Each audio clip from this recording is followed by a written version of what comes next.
তোমার তো আমার বাপের বাড়ি কাউকে কিছু দিলেই তখন আর হাত থেকে জলও গড়ায় না, তখন তোমার কাছে টাকা থাকে না। যা শান্তি করে খেতে দাও তো। শান্তি করে খাবে না? শান্তি করে খাবে না, খাও খাও, শান্তি করে খাও। তোমাকে না কতবার বলেছি আমাকে না জানি অনলাইন থেকে শপিং করবে না?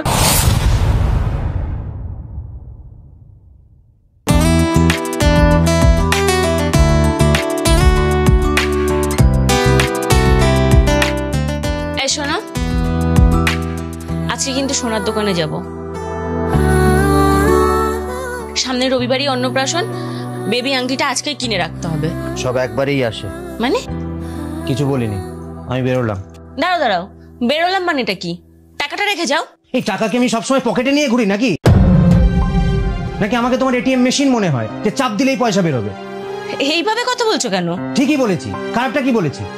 তোমার মামার ছেলের ছেলের অন্নপ্রাশন, এত দূরের একটা সম্পর্ক, সোনার আংটি দেওয়ার কি আছে? হ্যাঁ, তোমার তো আমার বাপের বাড়ি কাউকে কিছু দিলেই তখন আর হাত থেকে জলও গড়ায় না, তখন তোমার কাছে টাকা থাকে না। আর অন্নপ্রাশন তো বছর বছর আসে না, সেখানে আমি যাচ্ছি, আমার তো একটা মান সম্মান আছে। তোমার মান সম্মান না তুমি ধুয়ে ধুয়ে খাও। দোকানে গিয়ে আমাকে স্ক্যানার পাঠাবে, টাকা পাঠিয়ে দেবো। যা খুশি কর তুমি। আরে কি কি হলো? টিফিনটা তো দেবে।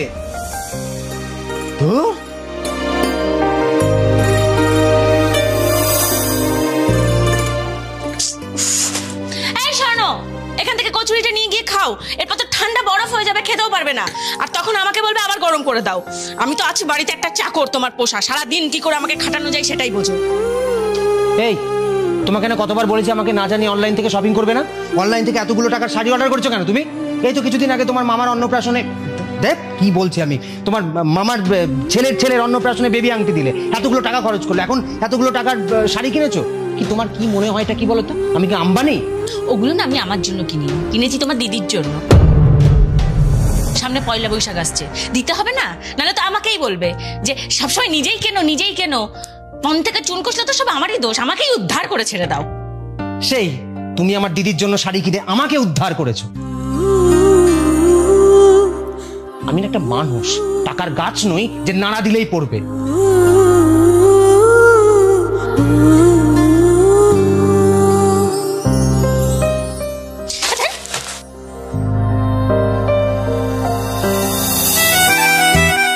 ফিরে গেছো? হ্যাঁ, বাড়িতে বেশ সুন্দর গন্ধ বেরোচ্ছে। কি রান্না হয়েছে? কি রান্না হয়েছে বলো তো? মনে তো হচ্ছে লুচি। একদম ঠিক ধরেছো। তুমি যাও, গিয়ে ফ্রেশ হয়ে নাও, আমি খাবারটা নিয়ে আসছি। যা যা যা যা যা।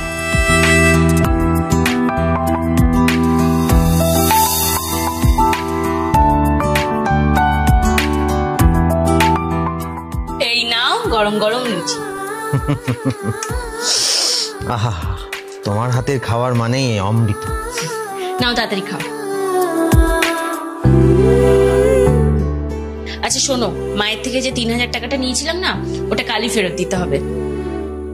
স্যালারি হয়েছে তোমার? না, ওই স্যালারি আটকে গেছে। কেন?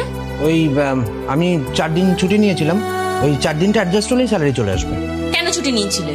ছুটি নিয়েছিলাম ওই 2 দিন প্রচন্ড মাথা যন্ত্রণা করছিল, আর 2 দিন ওই যে বৃষ্টি হলো, খুব ঘুম পাচ্ছিল, তাই ছুটি নিয়েছি। মাথা ব্যথা আর ঘুমের জন্য ছুটি নেওয়ার কি আছে? আর এত ঘুম আসেই বা কোথা থেকে তোমার শরীরে? তুমি জানো না এই 3 দিন আমার সংসার চালাতে কত কষ্ট হবে? মাসের প্রথমে যদি স্যালারিটা না ঢোকে, আমি কি কষ্ট করে সংসারটা চালাই। আরে বাবা, 4 দিন অ্যাডজাস্ট হয়ে গেলেই তো টাকাটা চলে আসবে, এত চিন্তা করছো কেন? কেন তুমি 4 দিনের টাকাটা মাইনাস করে টাকাটা নিতে পারলে না? বসকে বলতে পারতে 4 দিনের টাকা মাইনাস করে স্যালারিটা দিতে। আরে আমি তো আর কোম্পানির মালিক নই যে আমার কথাই চলবে। সে মালিক, সে যা বলবে তাই হবে। তুমি ওনাকে ঠিক করে বলোইনি? তুমি বাড়িতে বসে বসে জেনে গেলে, আমি বলিনি। না বলোনি। পূজা, এই খাওয়ার সময় তোমার সেই খালি টাকা টাকা টাকা টাকা টাকা, বিরক্ত লাগে। সেই তো, তুমি তো তোমার মতন অফিস চলে যাও, কথাগুলো তো আমাকে শুনতে হয়। ওই মুদির দোকান থেকে বাড়িওয়ালার লোক, প্রত্যেকে তো আমাকে এসে কথা শোনায়, সারাদিন তো আমাকে শুনতে হয় কথাগুলো। যা, শান্তি করে খেতে দাও তো। শান্তি করে খাবে না? শান্তি করে খাবে না, খাও খাও, শান্তি করে খাও, সব খাও, আমারটাও খাও। আর শোনো, কাল থেকে বাড়ির ফোনটা সাথে করে নিয়ে যাবে। আমি কাউকে উত্তর দিতে পারবো না, প্রত্যেককে আমাকে তোমার জন্য কৈফিয়ত দিতে হয়। সবাই কি কথা বলে সেগুলো তুমিও শোনো, কত কথা আমাকে শুনতে হয় তোমার জন্য। আরে কেন টেনশন করছো? এই তো পরশু দিনের পরের দিনই স্যালারি চলে আসবে। নাচো নাচো নাচো, তুমি নাচো, পরশুদিন হয়ে যাবে। আর এই 4 দিন আমি কি করে চালাবো সেটা তো আমি জানি। খাও না, খাবারটা খাও। না এসো এসো না, আমি খাইয়ে দিচ্ছি। তুমি খাও, আমার খিদে নেই। তো খিদে নেই তাহলে খাবারটা বেড়ে আনলে কেন? বেশ করেছি, তখন ইচ্ছা ছিল, এখন ইচ্ছা নেই। তুমি খাও, তুমি শান্তি করে খাও। শান্তি করে খেতে চাইছো না, তুমি খাও। আর না খেলে ফেলে দাও। আর শোনো, খাওয়ার পর নিজের বাসনটা নিজেই মেজে রাখবে। আমি তোমার চাকর নই যে তোমার বাসনও মাজতে পারবো না আজকে থেকে।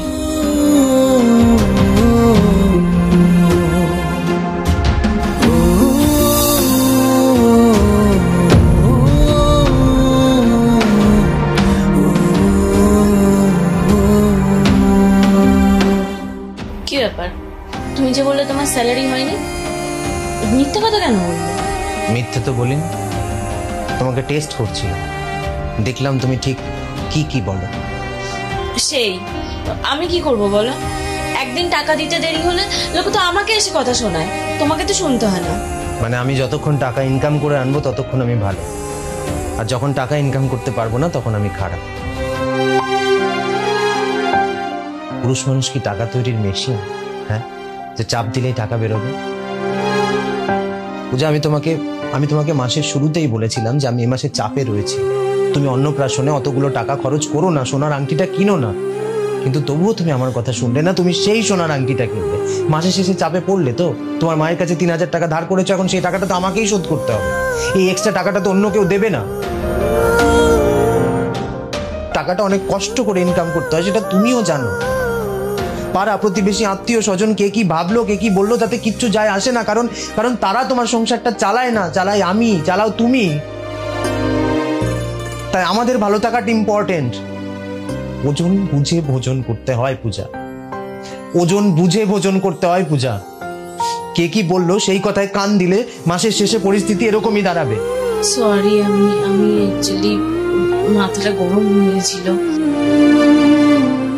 প্লিজ রাগ করো না, আমি তোমার সাথে খারাপ ব্যবহার করে ফেলেছি। সরি তো। মাঝে মাঝে আমার কি মনে হয় জানো তো, যে আমি যতক্ষণ টাকা ইনকাম করতে পারবো এই সংসারে আমার ততক্ষণই গুরুত্ব আছে। যখন আমি টাকা ইনকাম করতে পারবো না, তখন এই সংসারে আমার কোনো গুরুত্ব থাকবে না। এই যে ভালোবেসে লুচিটা সামনে এনে দিচ্ছ, সেটা তখন দেবে না। বললাম তো ভুল হয়ে গেছে, কেন এরকম করছো? সরি।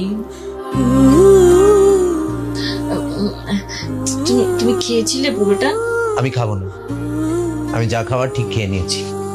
না, তুমি চলো, তোমাকে আমি আবার খেতে দিচ্ছি, আবার খাবে, চলো। আমি খাবো না। বলছি তো সরি, আর হবে না। আমি বুঝতে পারিনি, আসলে আমার মাথাটা গরম হয়ে গিয়েছিল হঠাৎ করে। এত কিছু চাপ তো আমাকে সহ্য করতে হয়। তুমি তো অফিসে থাকো, তোমাকে তো কেউ বলে না এগুলো। আচ্ছা আচ্ছা, সরি স্বর্ণ, প্লিজ প্লিজ ক্ষমা করে দাও। আসলে আমি সত্যি অনেক বাজে কথা বলে ফেলেছি, মুখে যা এসছে আমি তাই বলেছি। কথাগুলো তো আমাকে শুনতে হয়, তুমি তো থাকো না। আমি ভেবেছি কাল হয়তো আবার বাড়ির মালিক এসে আমাকে কথা শোনাবে। সরি স্বর্ণ।